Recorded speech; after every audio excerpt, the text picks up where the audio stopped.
Happy New Year, Nature's Always Right family. It's good to be back with you guys. I've got a lot of fun updates to show you, like 14 brand new baby lambs. We had some very cold weather this last week, and then 2 more days of it on Friday and Saturday, going into the single digits, dealing with frozen water, trying to make sure that all the babies survive. So I've got some good animal tips for you guys today. Just gonna give you a big channel update on what's been going on and what I have planned for this new year. I haven't been posting as much because I've been trying to figure out what I kind of do next, what my next step is with YouTube and what I'm trying to accomplish here, and just been going through other, personal things and stuff. We can get into that a little bit later in the video. So the last 2 weeks has been my lambing season, and we got 16 total lambs, 14 survived. All but one of my ewes twinned, which is incredible. I had 1 stillbirth, and the other night I had 1 baby that was laying down. I could see it from up where my house is, and it was just laying all by itself for like an hour, and I said, uh-oh, I better go check that thing out. And unfortunately, when I got up to it and tried to pick it up, it was barely alive, and it had its neck tweaked all the way back and just wanted to keep it there. I tried looking up what that symptom was, and I still don't exactly know, other than that's kind of what they do at the end when they die. I tried keeping it warm and giving it some milk, but at that point it was pretty far gone. I kept it in some hay with another new mama and her babies, but that night it went to 7 degrees. Cold weather will always root out your weak animals and take them out, and that's okay. I'm trying to breed the strongest animals possible, and if one doesn't make it, it's part of life out here on the farm. But I'm very happy to have 14 of the 16 make it through. My full Katahdin had her 2 babies about a couple hours before the other night when it went to 7 degrees. So I put them in the barn and got the rest of my sheep in this outer part of the barn. We had no issues at all. Everybody survived. And now we're heating up again, but then Friday, Saturday, we're going back to single digits. So gonna have to get the sheep back into the barn. But it's pretty amazing what those baby lambs can take, and I never really worry about them too much. But the style that I raise my sheep is that the mothers do everything. I will not bottle feed the babies, so if there's a mom that doesn't work in my flock, I can sell her off or raise her for meat. But so far, all of my mamas have done a great job being moms. They haven't turned down anybody. I try not to really even touch the babies when they come out, so that my scent doesn't get on them and mess with the bonding between the mother and baby. One of the ways I keep my sheep super healthy and their parasite load down is giving them Korean natural farming inputs. So in this bottle I have seawater, vinegar, a bunch of different tinctured herbs like garlic and turmeric, probiotics from lactobacillus, and fermented plant juice for more vitamins and minerals. And then I put in some soap. Here, this is the standard basic H formula from Shaq Lee. Here comes the ram. I gotta be careful. This guy knocked me down the other day. I was not paying attention and he jacked me. That was the first time that happened. I like to put 5 tablespoons for these 20 gallons, and this helps. I do this every few months, I'll do it, and this helps to lower the amount of parasite load that the sheep have. And this is the only anti-parasite thing that I give my sheep, other than my Korean natural farming stuff, which also helps them keep down their parasite load and just gives them more nutrients for their immune system to fight off anything. He really likes the Korean natural farming stuff. As soon as I bring it and put it in, he gets in here to drink. So tonight the water's not gonna freeze, but let me show you what I've been doing without any power to get water to my animals. I just let my sheep into the next paddock, and this one didn't follow its mama, so this is the sound it makes when it's looking for mama. This right here, this is the Katahdin that just had the 2 new babies that survived the super cold night. See, the one on the left is not super healthy. So we'll see what happens with that one, but so far it's making it. There we go, and that little one just is gonna go find mama now. If you've been wondering about my livestock guardian dog, Coey, he's a Great Pyrenees. He's been doing great.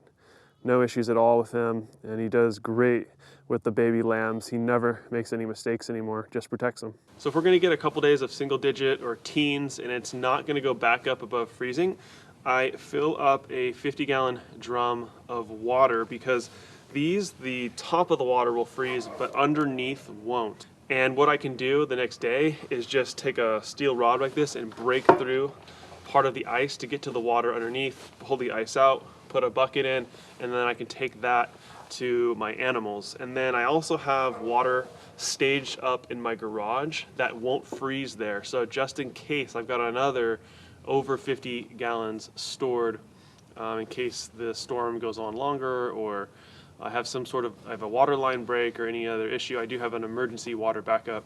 I have, of course, rainwater here on my barn that I use that to water my animals, but that thing became frozen solid during the single-digit weather, so I couldn't use that. So today it actually got up to 34, so I'm able to use my well water. So I'm just gonna top everything back up in preparation for Friday and Saturday when it's gonna freeze again. A super good trick that you can do is the salt and plastic water bottle technique. So just take a regular plastic water bottle, put a cup of salt into the water bottle, fill it up with the rest of water, put it in your container, whether that's your actual animal water or your storage container.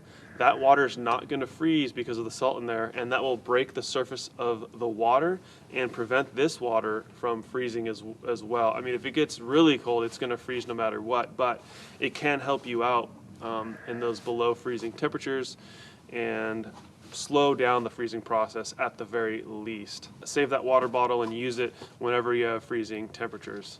But if you're farther north, most of those people are using heaters. I have no power to this barn, so I can't do anything like that. Or you could use a 12-volt heater setup off a battery, and solar is another option.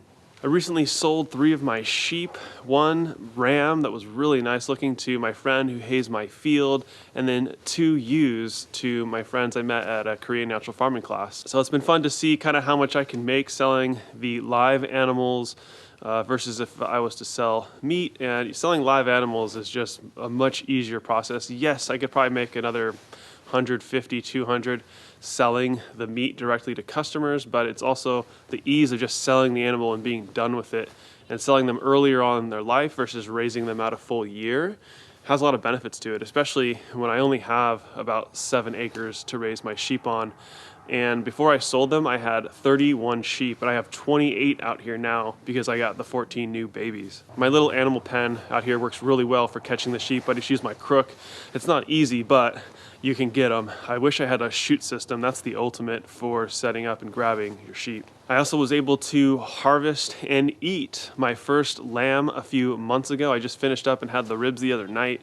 Just incredible getting to eat my own lamb, and I've been very happy that I got into raising sheep a little over 2 years ago because they're pretty simple to raise. They eat mostly grass, and I have positive cash flow on these sheep. They don't cost me money. Even when I'm buying hay for winter, I'm still able to make a profit. Now, if you were to add in my time, not so much, but you know, I'm doing this because I love to do it and I want to have really good regeneratively raised meat. So now I know how to harvest rabbits, chickens, sheep, and pigs.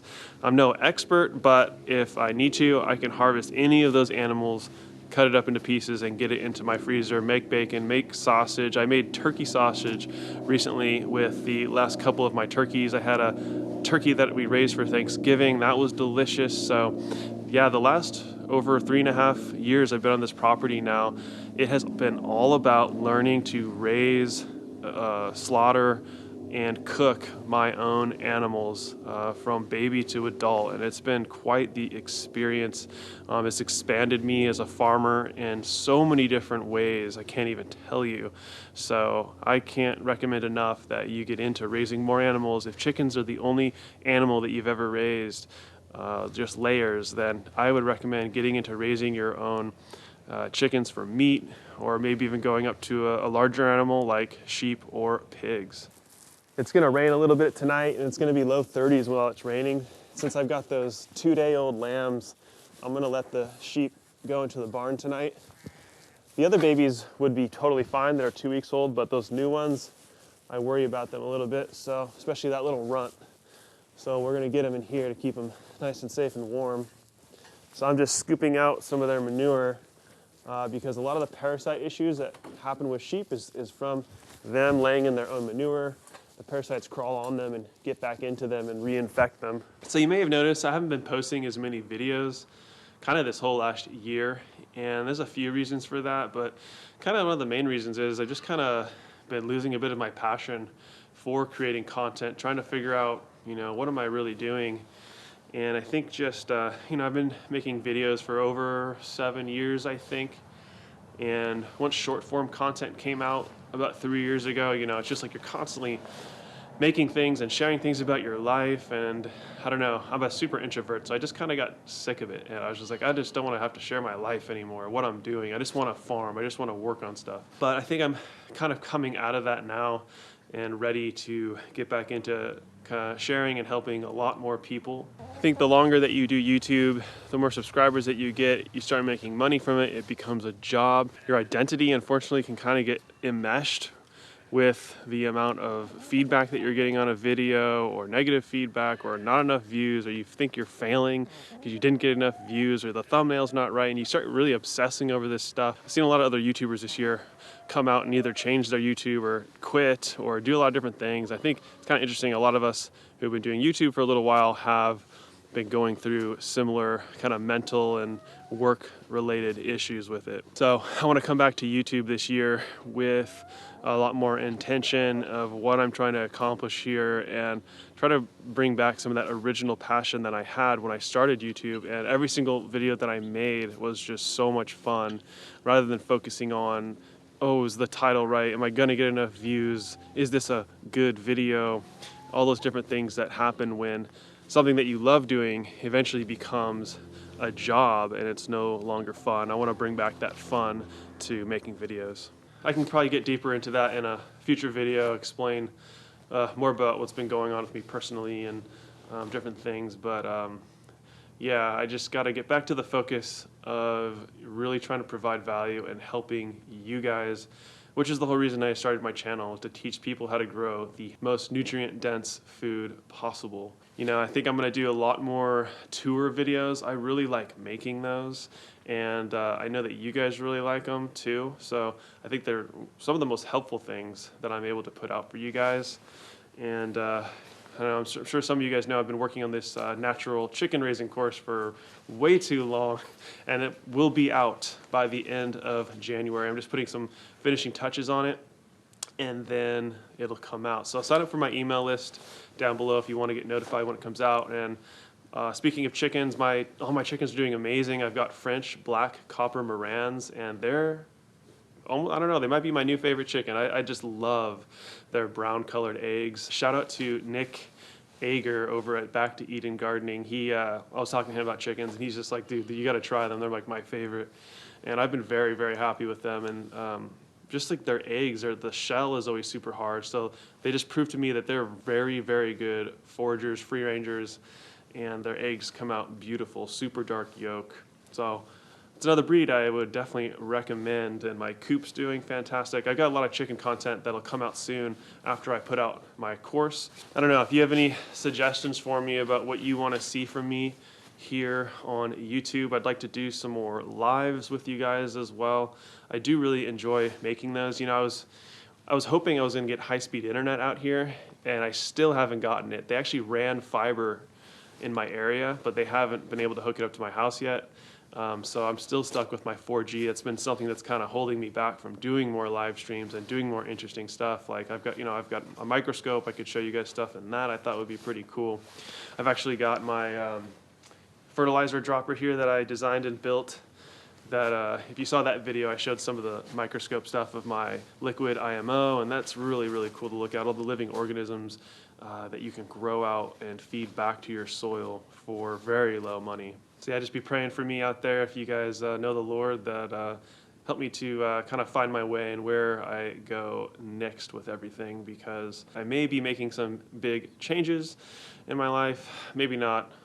I'm not totally sure yet, but I know that I'm going to keep this channel going, and I'm going to keep doing the best I can to teach you guys everything that I know and that I've learned. And the next season, I'm going to do an in-person Korean natural farming class here in Tennessee, out in the Chattanooga area. So sign up for my email list if you want to find out when that will happen.